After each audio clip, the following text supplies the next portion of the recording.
I record. I'm gonna start recording. See if it works. Track audio, yes, so you can have audio on the VOD. Are we good? Welcome back to the Papa Meat channel. Hi. Hi. Okay, so we're watching the horrors of backyard wrestling. The horrors. Look, we all wrestle someone in our life. If you have brothers, you definitely did. Bro, me and my little brother, we never had a backyard, but we were wrestling like crazy every day. Bro, that was prime wrestling. The Rock, John Cena, Randy Orton, the Hardy Brothers. That was like peak wrestling. Not like today. Today's dog shit. Today's awful. We got The Undertaker. We had Brock Lesnar. We had so much shit, so much story to go through. The Nexus, the whatever groups that would show up and beat the fuck out of a Big Show and John Cena and shit like that with Roman Reigns and shit like that. We watched actual good wrestling back then. Now it's just meh, dog shit. How you doing? Cool and sundown, because today we're going to be talking about underground wrestling. I mean, by now, we all know about the WWE. It's an entertainment juggernaut that effortlessly prints millions upon millions of dollars every year. And my God, does my algorithm want me to know it. I feel like the amount of WWE shit I've seen in the last, I don't know, 2 years has been fucking absurd. I think it's mostly because, now with a lot of there's a lot of content creators that join or at least show up to the wrestling, or at least the WWE, with Logan Paul, with Speed and shit like that. I think that brings a lot of shit like that to YouTube. And See, it's not that I'm even against it, but it's like, I didn't know that it runs that deep. It's comparable to any other extremely dedicated hardcore fan base. WWE YouTube channel has like 100 million subscribers. Didn't know that. And then they just got like this huge deal with Netflix. And I feel like what they're pretty good at is they keep bringing in younger entertainment. So now you have like Logan Paul has been a part of the WWE for like a while. But then even I saw iShow Speed was on it too. I just said that.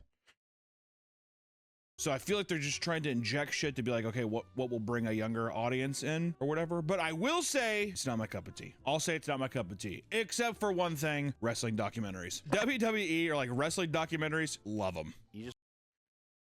I'll say it. When I was a kid, and I don't say this like, look, if you want to watch, if you want to enjoy it, I'm cool with that. I'm not a hater. It is what it is. I don't think it was good as it was before. That's just me. maybe I'm wrong, but yeah, I used to watch it. I used to watch a lot. Like we used to have this on Saturdays on one channel only, like an hour, 45 minutes. SmackDown versus Raw. I think we had like another day during the week. I think we had one on Fridays and one on Saturdays. That shit was like, it was old.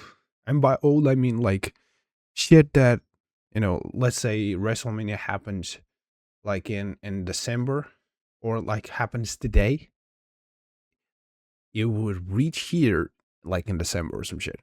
It would be like 6 months or more of delayed.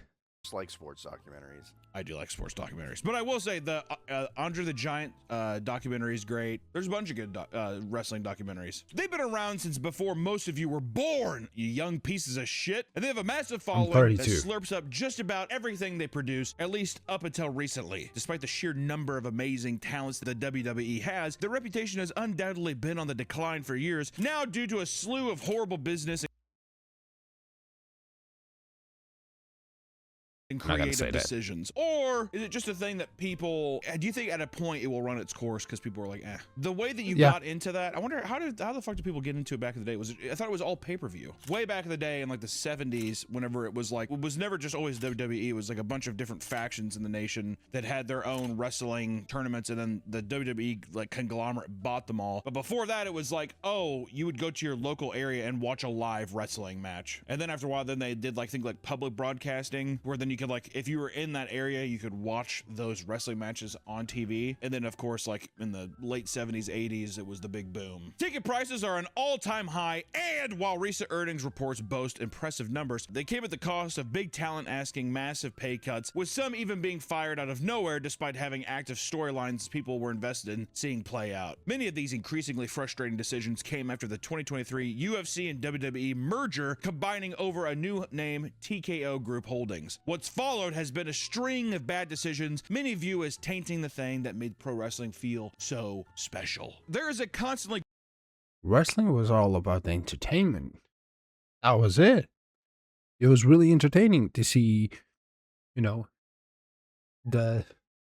It was like a movie, you know. You're watching like the underdog beat the big guy. That was whoa. He was bullied like every week. Every week you would be bullied, and then boom, out of nowhere, he beats him in like one of the greatest stages. And for some reason, there's two guys. They're best friends. They're helping each other, and then boom, one just betrays the other one. That was like TV shit.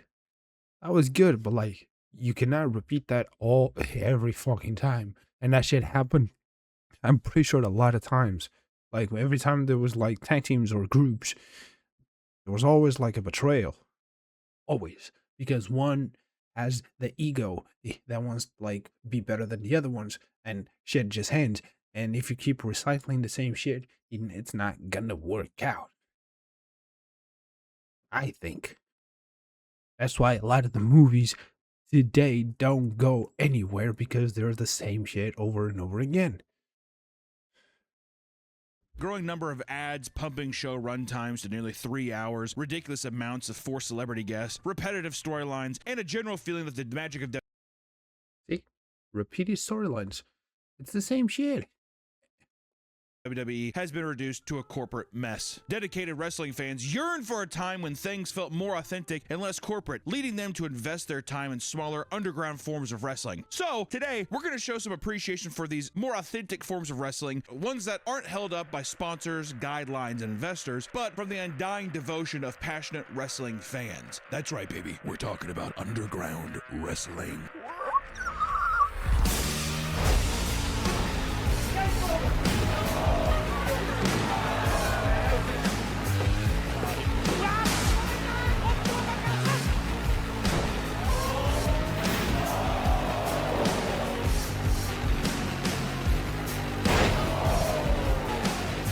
Which is Being a big guy like that and be able to do a roll up like that takes a lot. I'm just gonna say it takes a lot, but it's really fucking dangerous.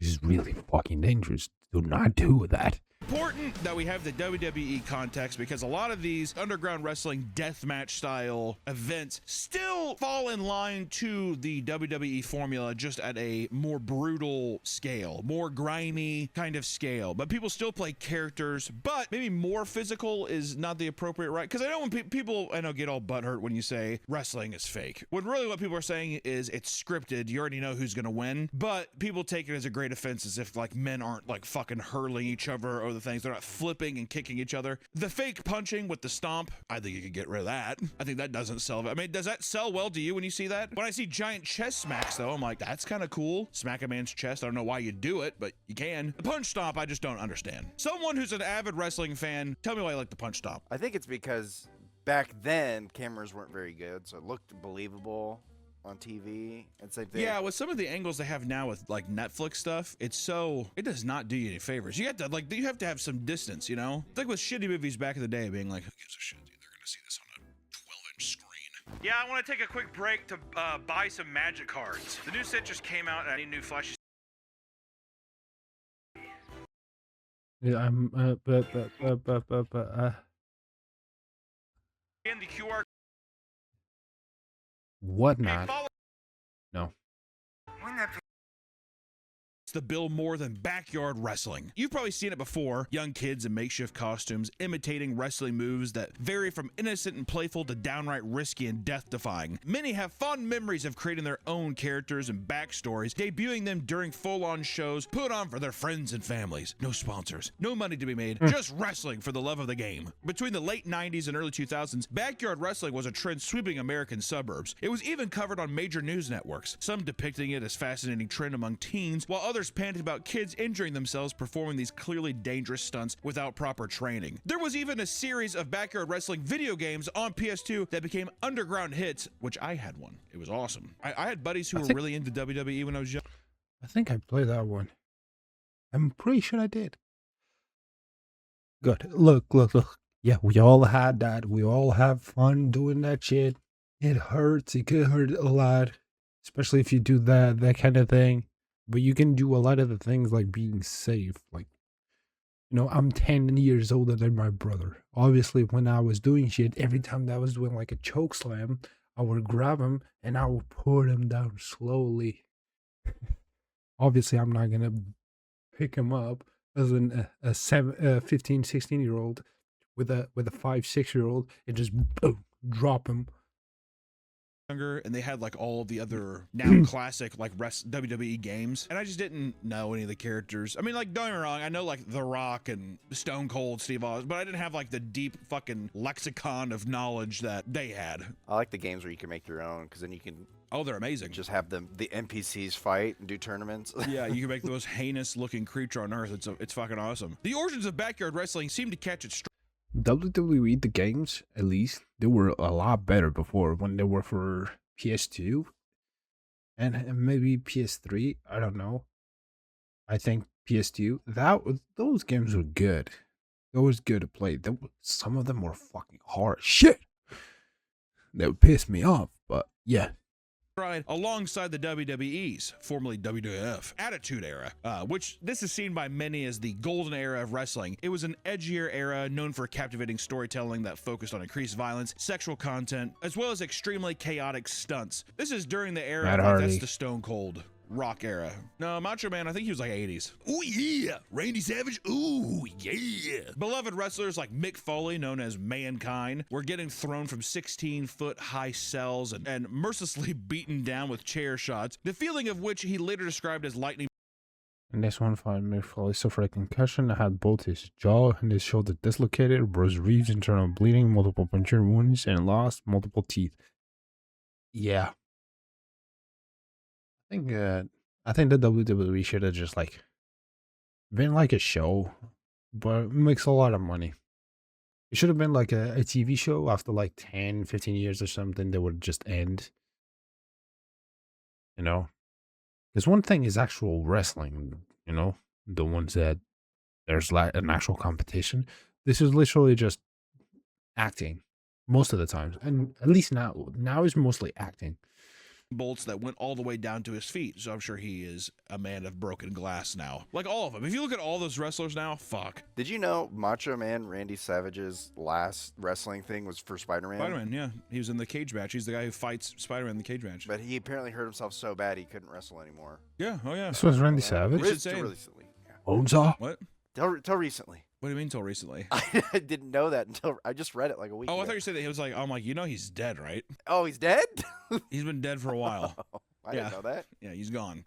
Oh, is it? I had no idea. For a long time. Which also, if you look at all these wrestlers now, like, that's was it been the great 2003? Khalil? The only reason I even know that guy is because he was in the Adam Sandler movie, The Longest Yard. But if you watch him walk around now, or at the Big Show, which it doesn't help that they're all like 7 feet plus tall, but like watching them walk around, it's like brutal. Oh, horrible. Or if you hear any of the wrestlers talk about it now, they're all just like, I can't sleep. I have to be put in like a fucking vertical coffin and held upside down and submerged in water. It's the only way I can get any sleep. It's too painful otherwise. You're like, fuck sakes. Not every teen had the resources to build a ring or set up props. Instead, they would simply meet at a local park and practice their moves. And sometimes an audience or random kids would form to watch the action. However, adult bystanders would chastise the teens or misinterpret their routine as legitimate street fights. And this would often result in police being called to break up the show because people are fucking idiots and they can't let children and beat each other with chairs. I was like, I have to call the cops. My wife, I have to call the cops. No.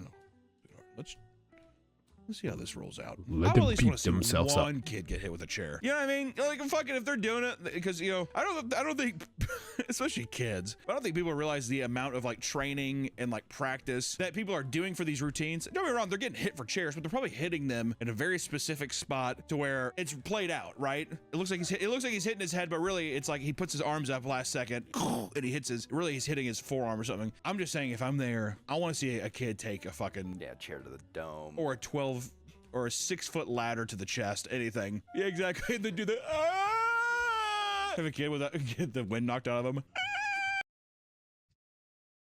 You know what I think? You know how you have those creep readings with when actors, before they're doing like an episode or some shit, they're like reading the script and shit, like all in it, in a big ass table, round table, and doing it. I wonder if wrestlers do the same. So Brock, looking at Brock Lesnar, Triple H, because he's the owner, you're gonna get hit in the face with a chair by John Cena. John Cena, you can't even see him. Brock Lesnar is over there with glasses because he can't read. Okay. Do I break his arm? Yeah, you can. Then last episode, everybody cries. You're so good hitting it with a fucking chair. When you fell on that table, it was like the highlight of my life. Winning this title that all of you gave me because it's in the script was the best day of my life. I made so much millions from that. Look like Al Pacino in Godfather 3 screaming on the steps of that church or whatever.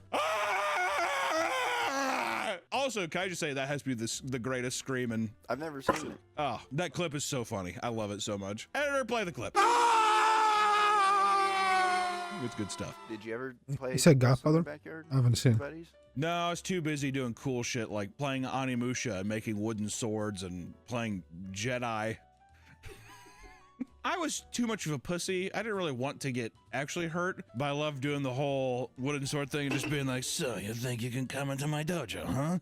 Or I used to take we used to play Dragon Ball Z, and like it would be just like the worst kids to play with. Yeah, you're gonna play backyard wrestling with Todd across the street, and you're just like, Rather not. a bit sleepy. Some settled for wrestling on their trampolines, but the truly dedicated backyard wrestlers would slap together whatever they could to build a ring. And these setups would range from mattresses laid over the grass to metal tables nailed to the floor with a poorly padded cover. It's dangerous, but goddamn it, they got it done. Hundreds upon hundreds of backyard wrestling federations were created, inspired by what they'd seen. This happened to coincide with the online video Hardcore craze, resulting in champion even more popularity as the countless jackass-style home wrestling videos blew up on sites like eBombs World and YouTube, which eBombs World, I remember back in the day, was like king for like a bunch of random videos and shit. Never heard And of it. you would see videos of like fluorescent light bulb hits. You'd see like guys like getting thrown through stuff just in people's backyards, and it would be like a group of like 8 people. It's kind of badass. Granted, the video quality was like 320, but you didn't give a shit because you're like, holy I'm like watching this from my home. Versus YouTube, I remember okay. it was like the Yes, first thing I saw on YouTube in it's okay. 2005 was I was just looking up Naruto episodes, and it was just Linkin Park and Breaking Bad, like Breaking Benjamin AMVs. Yeah. I used to download those off like LimeWire and FrostWire. Oh yeah. Yeah. My When did I actually start going on YouTube? I think it was pretty late. Actually, like I'll say 2015, 2016 was when I started going on YouTube. Here's the thing: getting a computer here in 2015 was fucking hard. Especially having internet, be able to actually do it was even harder because it was expensive as fuck.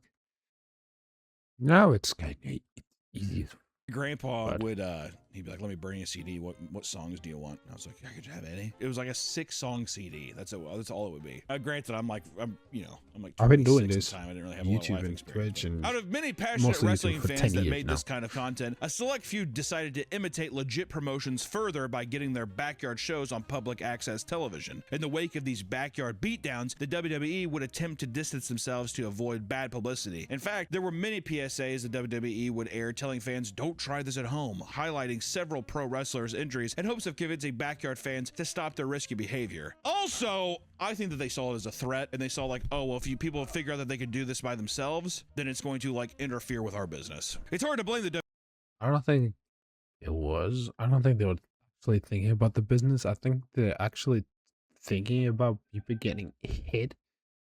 At one point, it could be the dangerous because, if they do this, if it's kids, the parents might decide, I'm going to sue the WWE because my kids watch this shit. Why do they watch this shit? Because I allowed them to do it. So it's actually my fault. But I'm going to sue it because my kids now do this because of me. How about you buy them a PlayStation and let them play WWE there? Oh, no. They should play outside so they can get hurt like that doing this dumb shit because kids do dumb fucking shit.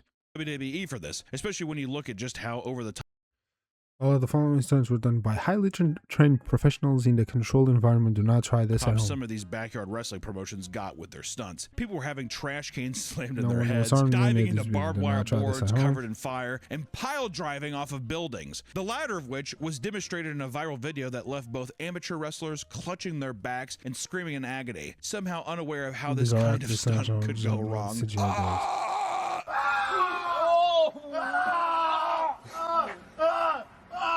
You guys okay?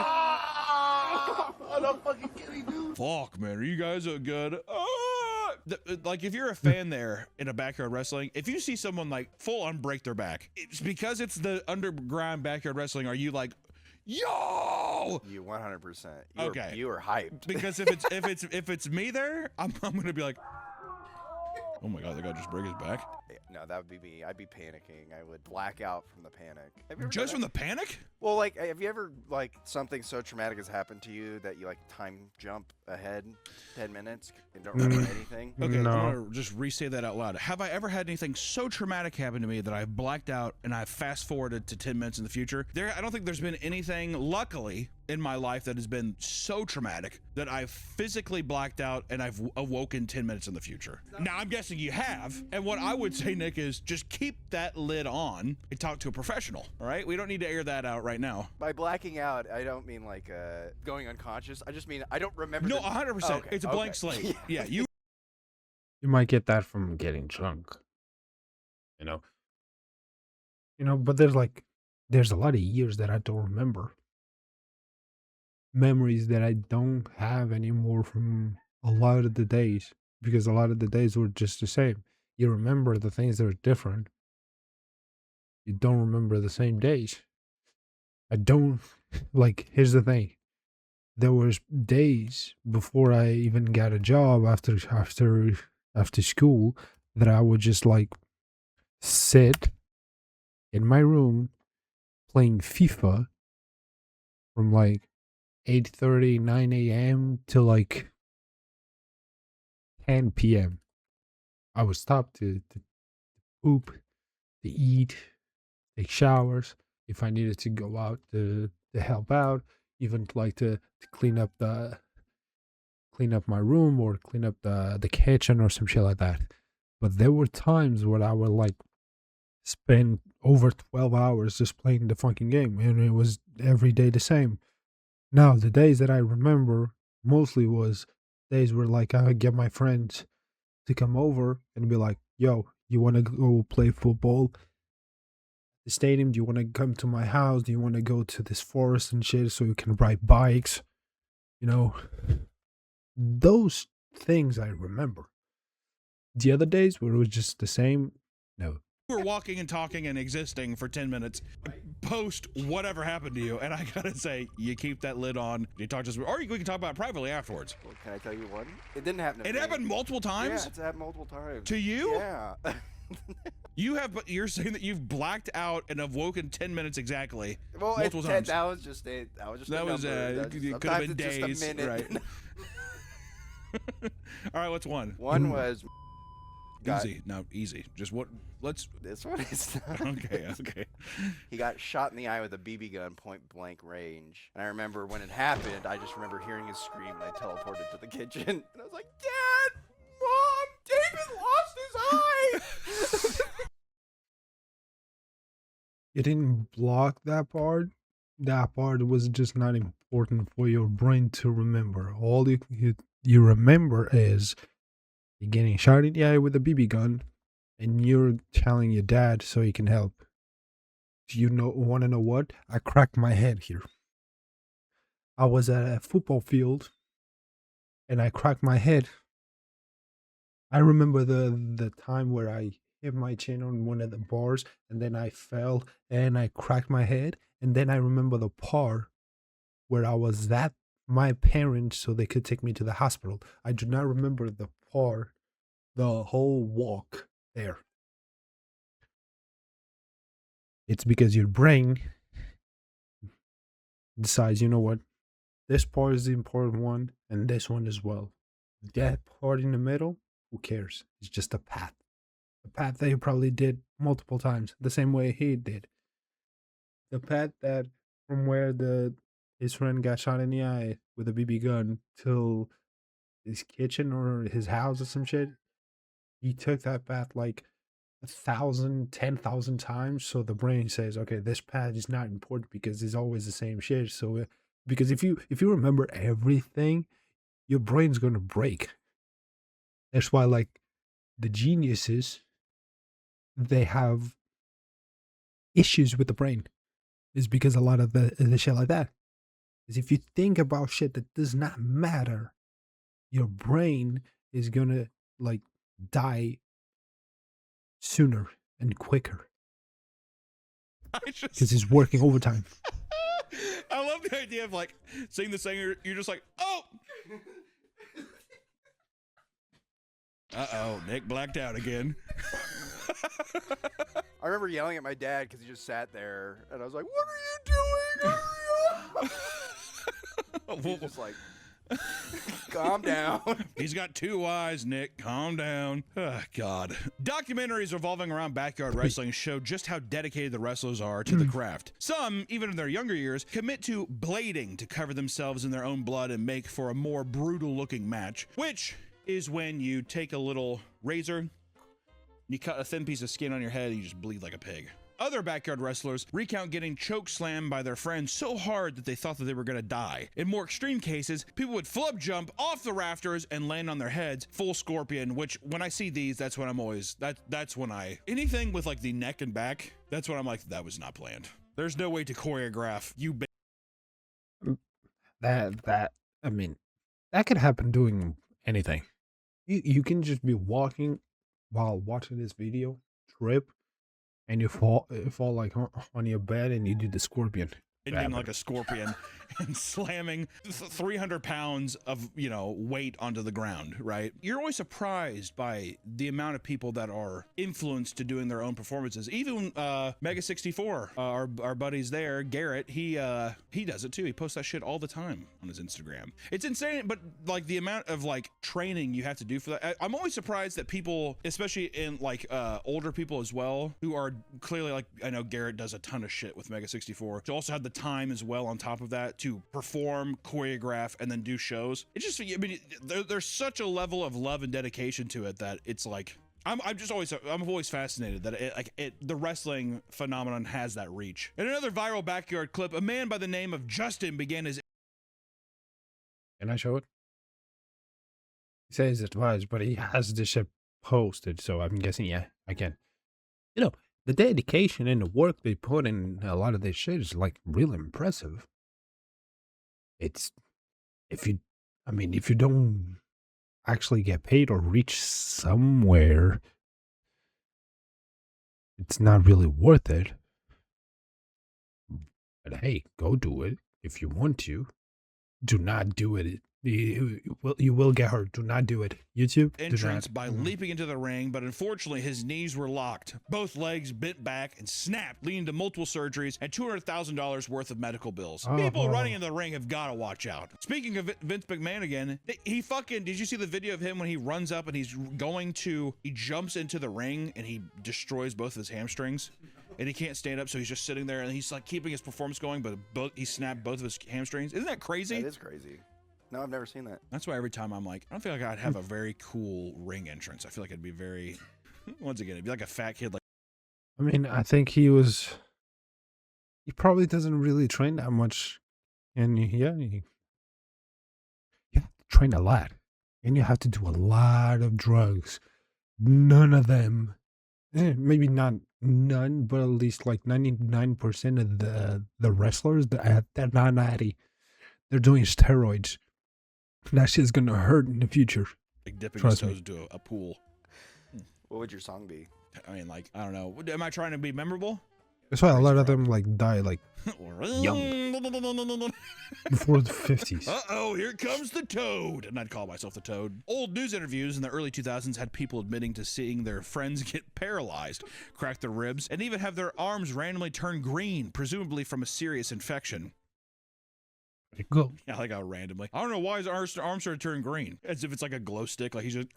And it's just green all of a sudden. That's all I do. As you would imagine, these dangerous stunts have resulted in serious brain damage and even death. Real wrestling also has its fair share of risky moves, but the pros are trained to take bumps and minimize damage. Meanwhile, the teenager in a faded Hellraiser shirt probably isn't learning how to land on his back without exploding his spine. Some of the worst injuries we've seen can explain why the WWE was so incessant about telling children not to... I would never do that to someone because I would be too scared to hurt them a lot. Mimic what they saw during the program. Probably because also I would imagine, editor fact check, there had to have been some legal thing that happened to Lionel Tate case in 1999. A 12-year-old boy killed a 6-year-old girl. His defense attorney argued that the 12-year-old was just trying to imitate wrestling moves he saw on TV. to prompt that. It's the whole thing of This defense did not work and the boy was sentenced to life in prison. However, the Parents Television Council, or PTC, used this precedent to launch a campaign against WWF. Billy Someone got saw it. sued. Yeah, exactly. Billy saw it on TV. He saw WWF went on an offensive and sued PTC and the defense attorney for defamation. WWF won. PTC issued a public apology and paid $3.1 million USD to WWF. A little girl died because a kid was doing what he saw shit on TV. so he thought he could do it, therefore they got sued and they settled out of court. Don't try this at home is more of a deterrence from being sued and having to pay to defend themselves in court. Might also just be a requirement from the WWE's insurance company. Wow. And then all of a sudden now they put that after every program, you know. Well, backyard wrestling is not a shortcut It's into just the big for leagues. them Many to not well-known be wrestlers sued. have gotten their That's start crazy. slowly honing their skills wrestling in their backyards. This would include big names like CM Punk as well as Nick and Matt Massey from the Young Bucks. Backyard wrestling may not be the phenomenon I know it once CM Punk was the but other it's one. by no means gone. Across the internet, you'll still find people creating backyard wrestling Slenderman. content. Not only does this still include young kids messing around in their backyards, but full-on productions with camera crews and a loyal online following. And I think like there's even certain leagues and stuff that host it in backyards, but I wonder if that's just to keep it in the tradition of it being like it's meant for a backyard audience. It's supposed to be a very like DIY style thing, while it is a legitimate product that you can go see or buy tickets to. During its heyday, backyard wrestling was so beloved because it was accessible and simply a fun thing to participate in with your Nah, I was looking at the rest there. Backyard wrestling was so beloved because it was accessible and simply a fun thing to participate in with your friends. But in terms of danger, backyard wrestling doesn't hold a candle to another form of wrestling that has been around for decades. We're talking about death match wrestling. Death match wrestling is an event in which anything is on the table. Wrestlers still act out storylines and moves, but the stunts are far more violent and dangerous. It's almost a challenge to the wrestlers to make the stunts as shocking and as a spectacle as possible. While the WWE and larger promotions also have no rule. Oh, I was gonna no. It has nothing to do with that. With this, it's just like the the symbol that it puts on the Patreon is because you probably can watch this video, full length video, on Patreon without all the everything covered and shit like that. Rules or no disqualifier matches, it tends to shy away from the ultra violence, and underground promotions embrace their death matches. 9 times out of 10, clips you see online will involve glass, and people are usually being slammed in the head with fluorescent light bulbs or thrown through glass planes. Anything that will cause small cuts, people will be bleeding like a goddamn pig. It's brutal. Barbed wire. The barbed wire shit is fucked. Yeah, having like a You know what's crazy? There's blood, right? There's open wounds on both sides. Do you think, someone can have like an infection or some shit that can go through blood and can go to someone else? End up actually even killing that someone else with all that. a bundle of barbed wire and then having your friend like body slam you through it. Brutal. The audience has even on occasion been sprayed with residual glass shards and even blood. But front row viewers know this is part of the course. Though there were early versions of extreme wrestling that date as far back as the Is that like fiberglass or some shit like that? Or like sugar glass? 1930s, the Or death actual matches glass. we see only truly got their start in the late 80s and 90s. Wrestler Atsushi Onita is responsible for many of the match style's most popular characteristics. He founded the Frontier Martial Arts Wrestling promotion in 1989, which popularized the barbed wire deathmatch style of wrestling, featuring explosions and violent storytelling. Probably inspired by some of the wrestlers of the 80s, but one of that more extreme kick, right? Something that wasn't so family friendly, which is, I will say, the WWE has always tried to cater to in some way, is young 12-year-old boys, you know, and then they grow up and they show their sons and vice versa kind of thing. They say, it was real for me. Jesus Christ. Have you seen that clip? That scared me. Yeah, I don't think so. You haven't seen that clip? I just want to thank each and every one of y'all for all you've done to your bodies. It's still real to me, damn it. I mean, Where is he saying this at? I don't know. He's just...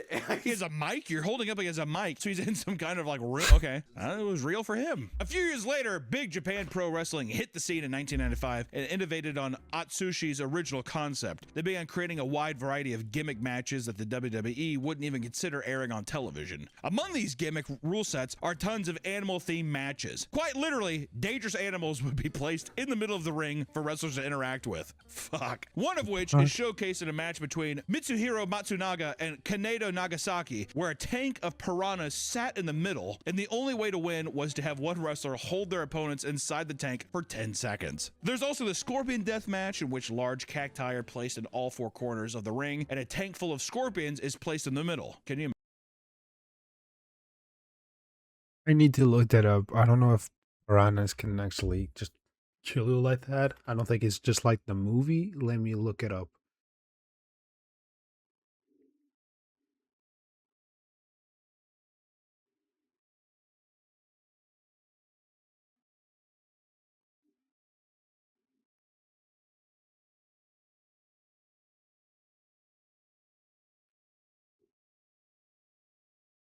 Okay, yeah. They usually don't attack humans because they're like, because they look at us as too big of a prey, so they don't. Unless there's like nests or some shit like that. Usually when they, yeah. So they only go after if, let's say, Dexter works on, or works on this shit and just throws a body, then, they will eat it. Or maybe they just give a little bite on the foot to try to defend themselves. They don't eat people. Not like the way they show in the movies and shit like that. kicked into a fucking And cactus you can like turnbuckle. take the, my sting. And the Yeah, and the but thing too is like these they guys don't are kill you. just as professional in terms of being like, I know I'm going into Scorpions, that cactus turnbuckle. the same. You know, I know I'm gonna get slammed into a fucking a tub of scorpions. To psychologically be okay with that, and also just to like train your body to just be like, I don't give the pain. I don't give a fuck anymore. It would take a couple. I mean, I'd have to be like, I'm trying to think about a world where in my mind I'm like, yeah, okay. Do you think they practice getting kicked in the cactus too? You'd have to think so. Like, I don't think that you would go in doing that, not having It's like a experienced it before. So at least this way you kind of know what's coming, maybe? I mean, I could be forgot wrong. the I word. could be wrong. No, I bet you they do. Acupuncture. You gotta at least feel it once before you get on stage. I did Yeah, once. it's like cop getting tased or pepper sprayed or whatever, as if that means anything. Like, what does that do for people? Other events in the BJW include the Firestone Death Match. For this event, electrified heaters wrapped in barbed wire are placed in the corners of the ring. I feel like a guy just owned a junkyard, and he was like, that still works, and it'll burn you like high hell. What's interesting is the backyard element seeping into this death match style quality, where it is things that you would find at your house and just be like, wouldn't it suck to fucking get kicked into that? But it kind of rules, you know what I mean? There's like a mysticism about that that's really fun. We're like, that is weird. But it probably literally was a guy being like, yeah, I brought these for my house, we could use these. And the Taipei death match, where both fighters wrap their fists in rope, cover them in honey and broken glass before boxing each Good morning, yeah. That's going great. other. That just feels irresponsible. It should come as no surprise that veterans of the What did he say? glass before that's really fun. We're like, that is weird. But it probably literally was a guy being like, yeah, I brought these for my house, we could use these. And the Taipei death match, where both fighters wrap their fists in rope, cover them in honey and broken glass before boxing each other. That just feels irresponsible. It should come as no surprise that veterans of the deathmatch are covered head to toe in scars and puncture wounds. These scars are how many wrestlers earn respect of their opponents and fans. Many wrestlers who are just starting out have publicly stated they wish their backs were more mangled like their idols. It's scars, it's battle marks, they're trophies, Nick. As deathmatches continue to grow and spread worldwide, wrestlers came up with even more insane stunts to shock audiences. In some instances, power tools have been moved from the shed and into the wrestling ring. For example, one wrestler named Nick Mondo had a weed whacker used on his torso. According to him, this resulted in 1 to 2 weeks of recovery and brutal scarring. Yeah, I mean, that's bits of your, chunks of your flesh are coming off with that. No matter how stale things may get, there's always a new nightmarish idea to keep things interesting. If getting cut with barbed wire wasn't enough, deathmatch events will introduce salt, lemon. Fuck this. Watch WWE. Might be fake, but it's better than this. Getting people actually get hurt. Juice and even wasabi, which are poured on the injured wrestlers as they scream in pain. In the past, event organizers would wrap barbed wire around gas-soaked rags, light them on fire, a practice they called a flaming barbed wire match. What's crazy is that these are all basic inclusions in your average death match. Championship can't matches even see push it. the envelope even further with explosives. These explosives were placed either on the sides of the ring or a few feet away, usually triggered when people were pinned or thrown out of the ring. Most of the most famous examples of this was the FMW no rope electrified barbed wire swimming pool dynamite double hell death match, which had wrestlers put on a boat and brought to a ring in the middle of a pool. Every time a wrestler was thrown into the water, large explosives would send plumes of smoke into the air as the crowd erupted with excitement. Well, deathmatch wrestling certainly has a cult following. There are a fair share of detractors, some of which are wrestling fans that view the niche subgenre as trashy in a way that ruins the reputation of wrestling as a whole. Why don't you have some fun in your life, my God? Oh God, that makes WWE look, come on. That's not classy. This is classy. I locked Bob Dylan up on stage. Who are you? Who are you? Pretty good. Is that good? Who are you? You suck. You're no talent. You're a nobody. You're nothing. While many aspects of deathmatch wrestling are controlled, it is far more common to be genuinely injured here than in most other wrestling promotions. Well-known wrestler Nick Gage is a fan favorite that has had one of the largest deathmatch careers in the scene. In 2010, he had 2 arteries in his arm sliced open, leaving him to nearly bleed to death on the ground next to the ring. That almost became a deathmatch. There you go. But see, that's, once again, it's just one of those things where you have to have people that you trust to do it. Was that a fluke? What happened? But can you imagine you can't even scream for help. You'd have no, you'd be like, it'd take somebody to come up and be like, oh, by the way, this guy's dying, you know? And then the people, the fans that are there, that's just part of the show. Could you imagine screaming for help and people think it's a bit? Help! That's a nightmare. Help! I agree with you.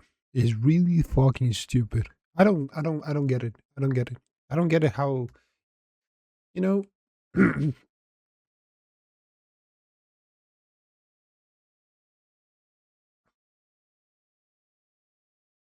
I think so. Yeah, Rampage Jackson's kid. Yeah, I think it was a bit different. I don't think he was supposed to be like a WWE style wrestling. I think he was actually like trying to fight because, you know, from that family you can expect anything but normal.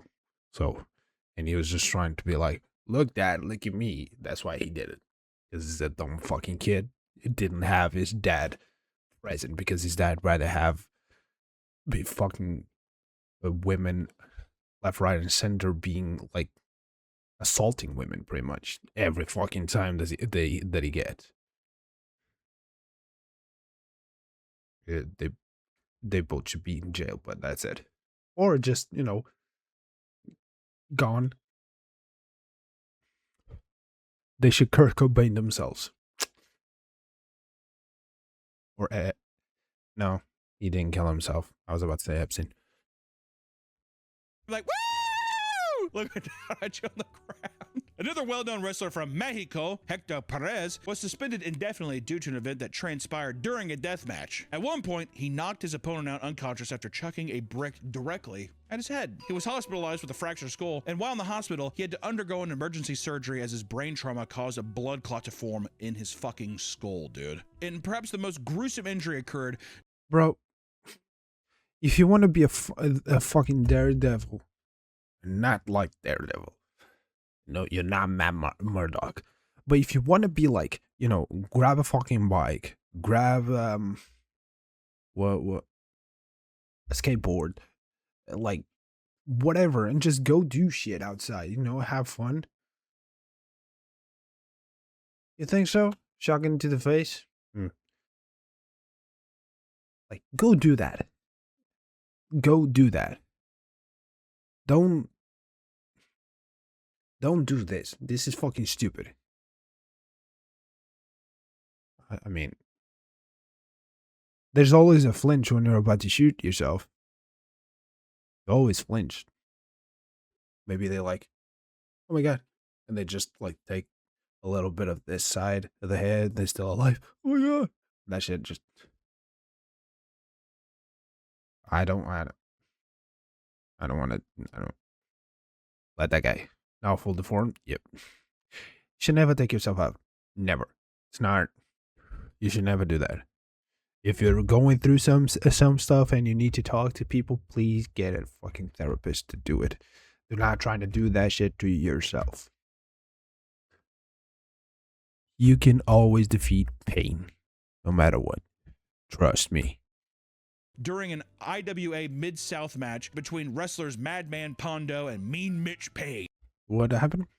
Form in his fucking skull, dude. And perhaps the most gruesome injury occurred during an IWA Mid-South match between wrestlers Madman Pondo and Mean Mitch Page. As the match carried on, Pondo would smash a grandfather clock over Mitch's head, leaving a severe injury. A piece of glass from the face of the clock sliced the side of Mitch's head and it hit an artery, resulting in him bleeding out in the ring. EMTs would arrive on the scene and get Mitch into an ambulance, where he would die and be revived on the way to the hospital. Mitch would only take a 30-day break away from deathmatch wrestling before hopping back into the ring to continue his career, which is just fucking insane. But see, that's the thing, is like, even when fucking these injuries happen, I think the people that are that into it, they know. You never know, especially if you're doing deathmatch wrestling. You got to know that you any little slip up could fuck with each other, which is also why I think, once again, people that are like in the WWE space, well, it's not real wrestling. I'm like, the level of choreography to drive a grandfather clock onto somebody day in, day out and not have it slice his artery open, is that not